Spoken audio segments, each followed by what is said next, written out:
Hello, dear fans, friends, and subscribers. It's your host Ram on the cricket show Cricket Happenings. This on a Sunday, and what I have for you today is New Zealand have been set a target of 540 runs to win the first Test match at the Wankhede Stadium in Mumbai. As the situation stands, they require another 500 runs, an absolutely an Herculean task, and the score 140 for 5 at close of play on day 3. So time is not a constraint. There's a lot of time left in the game, but 500 runs are what New Zealand need to win the test, and they have just 5 wickets in hand. So as I said yesterday, the writing is on absolutely on the wall that New Zealand are going to lose this test match, and definitely I'll be talking about this particular match. As far as Pakistan and Bangladesh were concerned, rain came and interrupted the proceedings, and there was very little play possible. At which stage, Pakistan just moved on to 181 for 2 with Babar Azam and Azhar Ali at the crease. Other than that, some news just coming in. As you know, West Indies are touring Pakistan, and the T20 and ODI teams were announced. But very unfortunately, Kieron Pollard, just now the news has broken out that Kieron Pollard has pulled out due to an injury, which is very sad because Kieron Pollard, we know what a mercurial all-rounder he is and what he brings to the table as a West Indian captain. So it's a big blow, according to me, for West Indies to lose Kieron Pollard. Nicholas Pooran will be the one who will be taking the captaincy, and Shai Hope will be his deputy. Other than that, the Big Bash League 2021 kicked off in Australia, and it was the Sydney Sixers winning the match by a very huge margin. They went on to beat the Melbourne Stars. You know, Sydney Sixers are the defending champions as far as the Big Bash League is concerned, and they definitely made a statement right at the start of the Big Bash League Australia yesterday in the match at the Sydney Cricket Ground, where the Sydney Sixers won the match by a huge margin of 152 runs by bowling out the Melbourne Stars for just 61 runs, and Sydney Sixers batting first made 213 for 4. We will visit that later, and we will talk about that as well. But first, we are heading towards the India versus New Zealand game to see what really panned out at Mumbai at the Wankhede Stadium on day 3 of this particular test match. So let's have a look at it. So if you look at the Indian card, Mayank Agarwal and Cheteshwar Pujara started off very confidently. Ajaz Patel was immediately put into action. But what was good about the batting from India is that they were very sure of their foot movement. They were using their foot beautifully. They were very nimble-footed. Not only Mayank Agarwal, even Cheteshwar Pujara for the first 5 overs yielded a lot of runs. Tim Southee decided that he will pepper the Indian batsmen with bouncers just to keep the scoring down. But the other end, Ajaz Patel was taken for runs by the opening pair of Mayank Agarwal and Cheteshwar Pujara. So this partnership, the opening partnership, went on to a century partnership.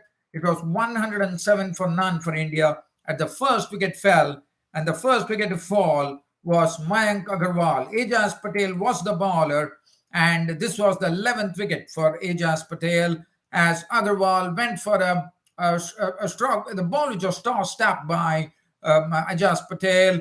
Agarwal was invited to have a dash. He did have a dash at it, and the ball was sliced up in the air, and Will Young taking the catch, and that is the end of Mayank Agarwal. Caught Young bowled Patel for 62 with 9 fours and 1 6. Cheteshwar Pujara soon followed his partner when he was caught by Taylor off the bowling of Patel, an outside edge against Ajaz Patel. Nicely flighted ball on the off stump, just turning a bit sharply to go and kiss the edge of Pujara's bat, and it was the first slip. Ross Taylor taking the catch, and Pujara was gone. Caught Taylor bowled Patel for 47, 6 fours and 1 6 included. Shubman Gill came in as one drop, which was good to see. Shubman Gill and Virat Kohli got into a good partnership. Another nice partnership ensued between the Indian captain Virat Kohli and Shubman Gill as the score moved on to 197. And this was another good partnership. It was an 82-run partnership between both these two, and the wicket to go was Shubman Gill. He was caught by Latham off the bowling of Rachin Ravindra, who was toiling. As you know, in the first test match, he did not get any wickets, but he was trying to bowl well. But here he comes, Ravindra. I thought was impressed by Rachin Ravindra's bowling, finally getting his maiden test wicket, as this was a ball. Definitely, I would say that the credit to I wouldn't say it was a batsman's mistake.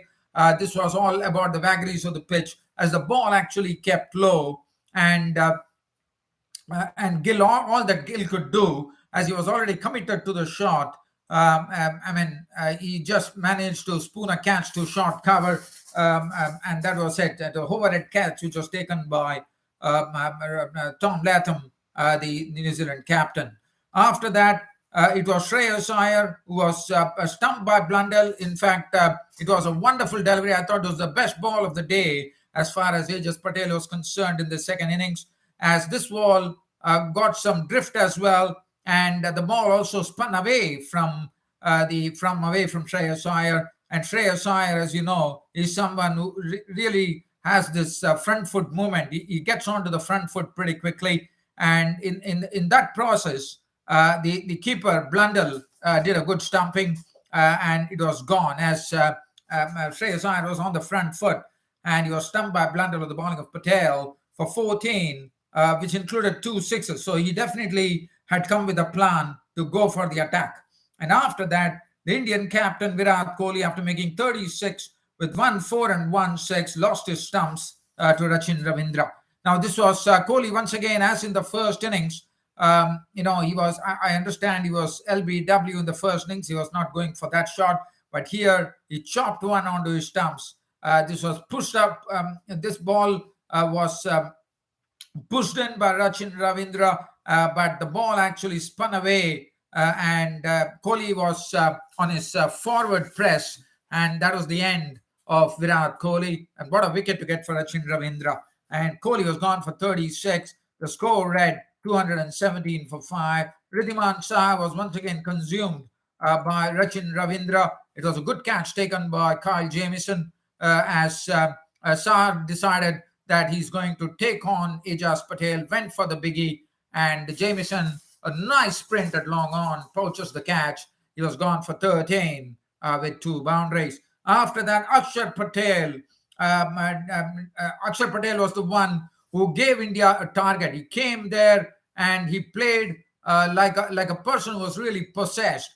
He went after the bowlers. He clattered 4 sixes of the spinners. Akshay Patel was really targeted there, as Akshay Patel was the one who really did a good job there, as he was not out on 41, absolutely under orders, I would say, captain's orders. He went there and started blasting, and he did blast and had a blasting unbeaten 41, especially playing in absolute one-day style. 41 of 26 deliveries, 3 4s and 4 6s. It enabled India to declare the innings closed at 276 for 7, thus setting the New Zealanders a target of 540 runs to win the second test match. Jayant Yadav was caught and bowled Patel for 6. That was a solitary 6 that Jayant Yadav hit. And that was pretty much the story of the day as far as the Indian batting was concerned. India were 276 for 7 declared. The bowling, Tim Southee, as I said, decided to go for the bouncers, started peppering the Indian batsmen with some real short stuff. 13 overs, 2 minutes, none for 31. Akshay Patel returning the best bowling analysis by a bowler against India. In fact, Akshay Patel had 14 wickets. So it has become the best bowling by a bowler in India. As you know, Ian Botham is someone in the 1980 series against India. He went on to pick up, if I'm not wrong, 13 wickets. But here comes Akshay Patel, now holding the record for having the most wickets in a test match in India, and that is 14 wickets for Akshay Patel. A marvelous bowling performance from him, but unfortunately, totally shadowed as the New Zealand batting faltered. 26 overs, 3 innings, 106 runs, and 4 wickets for Akshay Patel. Kyle Jamieson, 8 overs, 2 minutes, none for 15. Somerville could not get his grip at all. He was really taken to the cleaners. 10 overs, none for 59. Rachin Ravindra, very impressive. 13 overs, 2 maidens, 56 runs and 3 wickets for the left-arm spinner, for the Rachin Ravindra, the spinner. Now, talking about carrying on in the same vein, talking about the New Zealand innings, they were set a target of 540 runs to win the match, and it all started with Ashwin getting them the breakthrough, the New Zealand captain walking back to the pavilion, as this was the arm ball from Ashwin. Ashwin, as you know, has a lot of concoctions of deliveries. He has a wide variety of deliveries, and here he comes in. He bowls a typical ball that goes on with the arm, and Latham was wrapped on the pads, was on the front foot trying to defend at it, as he probably went down the wrong line, and that was the end of Tom Latham. LBW bowled Ashwin for 6 with 1 boundary. That was 13 for 1 for New Zealand, as Will Young was joined in by Daryl Mitchell. Will Young was the next to go. He was caught by the substitute Surya Kumar Yadav of the bowling of Ashwin and Ravichandran Ashwin. This was an off break from Ashwin. Again, turn and bounce did Will Young in, as it was pitching outside the off stump, but it was curving in, and it was an inside edge that Will Young got. The ball lobbed onto into the short leg fielder. Surya Kumar Yadav never makes a mistake. He poached it, and Will Young was walking back to the pavilion, caught Yadav, bowled Ashwin for 20 with 4 boundaries. Daryl Mitchell was joined in by Ross Taylor. Now, Ross Taylor, as you know, is an experienced bloke, and it needed Ross Taylor, who was the most experienced in this whole team, along with Tim Southey, to really stay at the crease, because he was the most experienced, recognized batsman available for New Zealand. And if you look at the stroke that he played under the circumstances, one has to really say it was not done at all, because Taylor over here was really not looking like defending. He was trying to go and hit each and every delivery. This was a ball from Ashwin, which was well tossed up, and Ross Taylor went for the slog sweep shot, and in the process skied the ball into the air. And it was Pujara, I thought, take a good catch, because if you're running back and he was running across to his right side, he was feeling at leg slip, but he went on to pick up the catch. But that is definitely, I would say, good credit to Pujara. A bad shot from Ross Taylor, but Pujara deserves a lot of credit for the way, because, as I said, always taking a catch when you're running backwards is very difficult, because you have to really keep the eye on the ball. You have to watch the movement of the ball, and you have to watch its trajectory too before you actually go and catch. So it's a very difficult thing. So I would give the full credit to Cheteshwar Pujara for taking a very nice catch there. And that really put the New Zealand innings into an absolute hole, as 3 wickets were down for 55 runs, and Daryl Mitchell was left standing there as Henry Nicholls came and joined him. From 55, the New Zealand got a bit of relief. There was a good partnership. Daryl Mitchell decided that he's going to play the Mayank Agarwal way, and which was to really get to the pitch of the ball and be on the front foot and try to really go and try to stroke the ball. And that's what precisely Daryl Mitchell did. And Daryl Mitchell succeeded to a large extent, as he got 60 runs to his credit, with 7 fours and 2 sixes before this partnership ended at 128.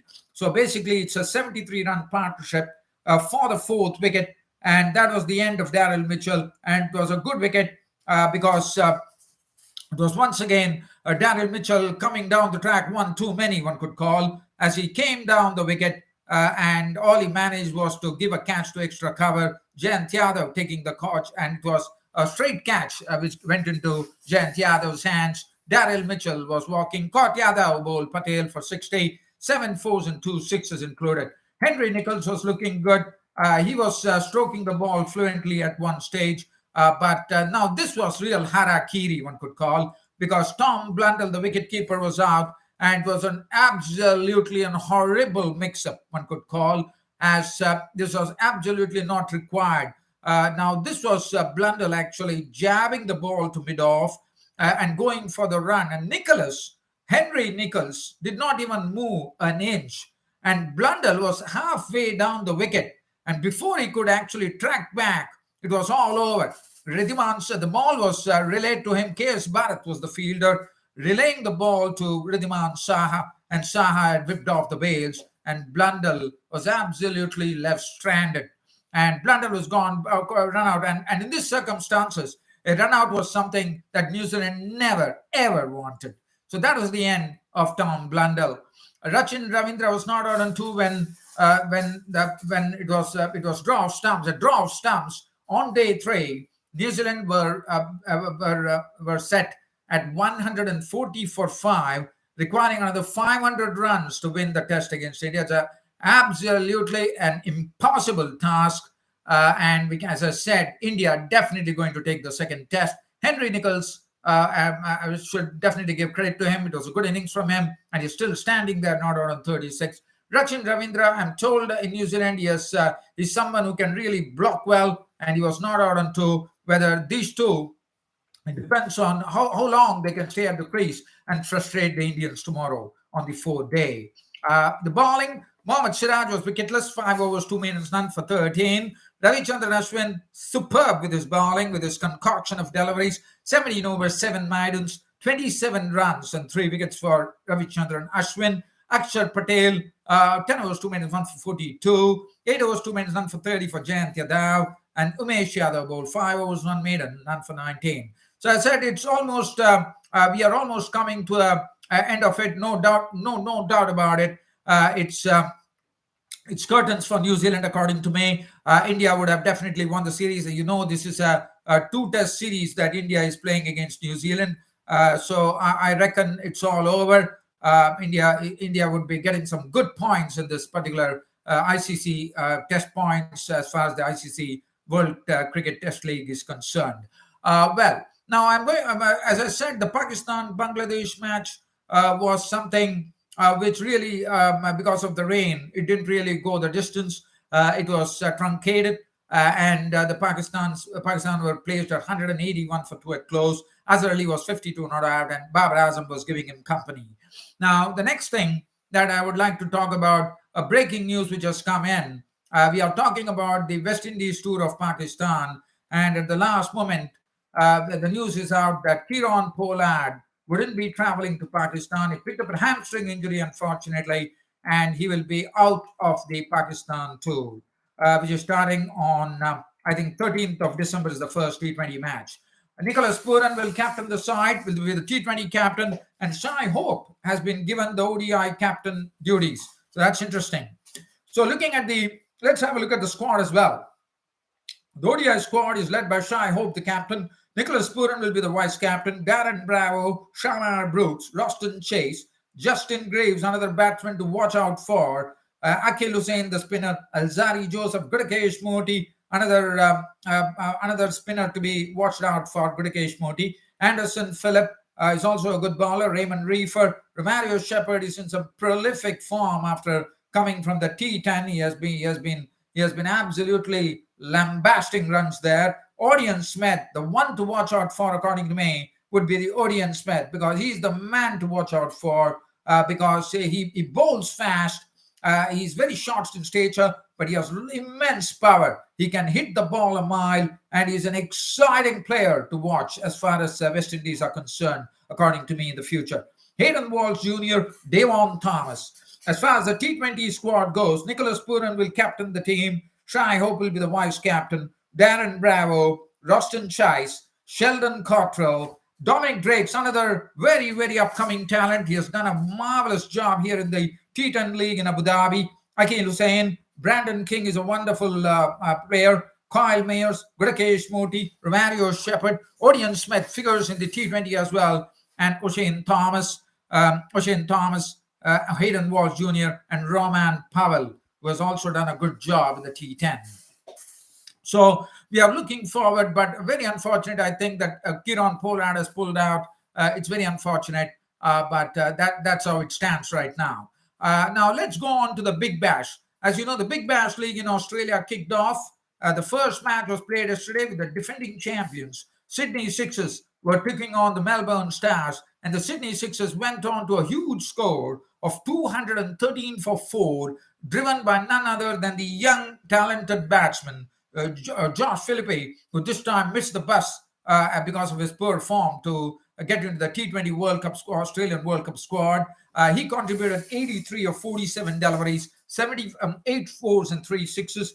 His partner James Vance clattered 44 of 29, 6 boundaries, but Moises Henriques, the captain, was the one who made a blistering 70, unbeaten 76 of just 38 deliveries, 8 fours and 3 sixes. That was pretty much the nucleus of the batting effort of the Sydney Sixers. 213 for 4 was the final tally. The bowling, none for 29 for Sam Elliott. Sam Rainbird was really taken to the cleaners. His 4 overs went for 59 with 1 wicket. Syed Fardoon, the Pakistani spinner, was in action. And he was a bit costly. 4 overs, none for 37. Adam Zampa, 4 overs, none for 34. Something a rare sight, one could call. Brody Couch, 236. Glenn Maxwell, 1 for 70. Melbourne Stars, in reply, had a dismal reply. They were bundled out for just 61 runs, with the highest scorer being Peter Neville, who the wicketkeeper,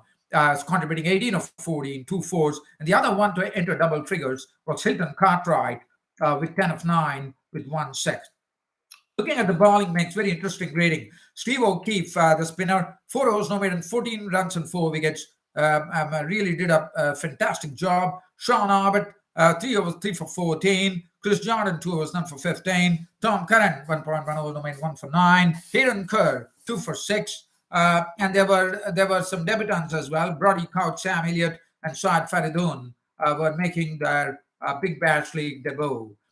Sydney Sixers starting off in absolutely splendid fashion. As I said, they are the defending champions of the Big Bash League Australia after winning the trophy in 2020, and they really slammed 213 with Josh Philippe and Moises Henriques on top of it.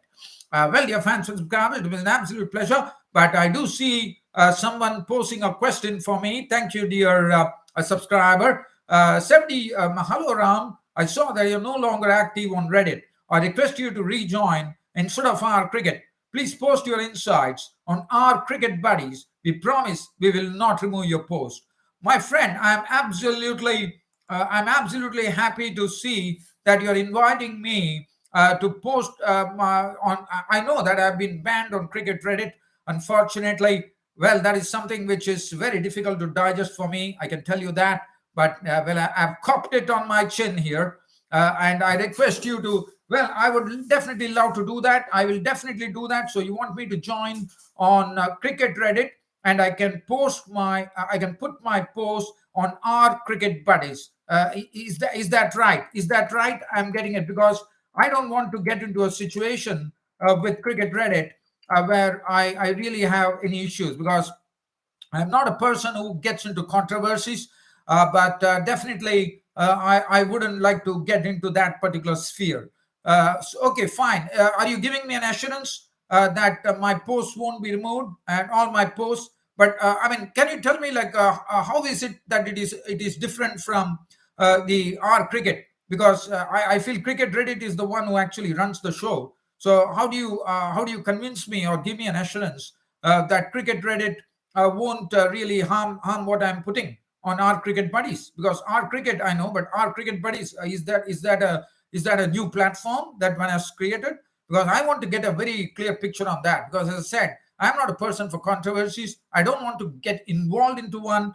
And I really, as I said, after doing such a wonderful job on Cricket Reddit, it really pained me that they actually decided to remove all my posts, unfortunately. So, my friend, okay, so you can give me an assurance. Can you just get Cricket Reddit to sanction this for me, buddy? Because I'm really, it's not something that I'm willing to do. I'm having the pleasure to come and do it because cricket is something which I love talking about, or waxing eloquent, or whatever you call it. but I just want an assurance, my friend. Is it possible for you to get me an assurance from Cricket Reddit? Because they are the ones who actually run the show. And you are just our cricket buddies, as far as my understanding goes, is that you are just a part of it. So I understand. I understand that I am basically giving you a resistance here. I would love to do it, but please, if you could really get Cricket Reddit to send me an email saying that they won't remove my post, I will go ahead, or you get some assurance from them on your email. I can send it to me so that I get an assurance that I won't be troubled. Oh well, oh, that's good to know. So you're the manager of our cricket buddies. Manager is okay. Uh, okay, please. I appreciate that. I absolutely appreciate that, my friend. 100%. I am in with you. It's just a matter of you actually giving me some clarity on this. Once I get a clarity on this, I will get going, my friend. Probably just give me a week, and in week's time, I would expect you to send me an email. My email, I'm giving you my email as well, my friend. Go there and shoot an email to me, and I will get cracking with cricket buddies. Not a problem at all. So this is my email, my friend. I'm giving you my email. Please send me an email on this, and we get cracking here. But it was an absolute pleasure talking to you, and I'm very happy to see that you're basically lending a hand. You're lending a real helping hand to me, my friend. I'm looking forward to getting into this venture with you. And well, my friend, that's about it as far as today's cricket show goes. Absolute pleasure talking to you and chatting to you on this Cricket Happening show. Looking forward to your email for sure. And also, if you could get me an assurance, that would be great, my friend. Right? And please do, my friend. And that's it. You enjoy the rest of the day. And my friends, dear friends and subscribers of Cricket Happenings. Again, as I always say, I have my own cricket website, www.cricket-status.com. You can also log on to my Twitter page at Ram574. That's it, my friend. Again, you please update me on the situation next week. And this is your host, Ram, finally hitting the wind up button. Thank you.